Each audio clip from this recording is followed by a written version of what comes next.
டிஸ்ட்ரிக்ட்லேருந்து வந்திருக்கேன். எனக்கு இந்த கைனோகோமாஸ்டியா ப்ராப்ளம் 18 வருஷமாக இருந்துச்சு.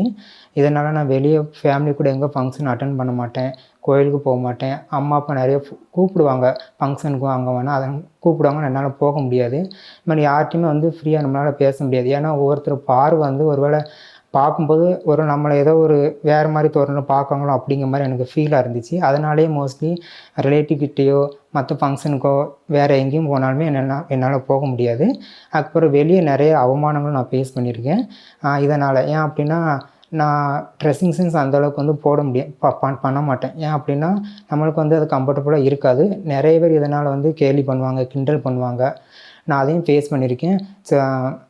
ஃபேஸ் பண்ணும்போது தான் எனக்கு எப்படியாவது சர்ஜரி பண்ணணும் அப்படின்ட்டு ஒரு நோக்கத்தில் இருக்கும்போது தான் சர்ச் பண்ணும்போது தான் யூடியூப் சேனலில் செந்தில்குமார் சார் அவங்க காண்டாக்ட் நம்பர் எனக்கு கிடச்சிது. காண்டாக்ட் பண்ணும்போது உங்களுக்கு என்ன கிரேட் இருக்குன்னு கொஞ்சம் கன்ஃபார்ம் பண்ணிக்கோங்கன்னு சொன்னாங்க. நான் வெளியே போய் கன்ஃபார்ம் பண்ணேன்.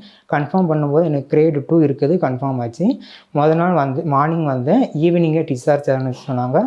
ஈவினிங்கே போனேன். மறுபடியும் ஒரு 10 days கூட வந்து கன்சல்ட் பண்ண சொன்னாங்க. இப்போ என்னுடைய பாடி கண்டிஷன் எல்லாமே நல்லா இருக்குது. அதே மாதிரி நம்ம வாழ்க்கையில் அச்சீவ் பண்ணணும், அடுத்த லெவல் போகணும் அப்படின்னா நம்ம இப்படியே இருக்க முடியாது. நம்மளுக்கு என்ன பிரச்சனை அப்படிங்கிறத நம்ம வந்து நேரடியாக நம்ம கன்சல்ட் பண்ணால் மட்டும்தான் நம்மளுக்கு வந்து தீர்வு கிடைக்கும்.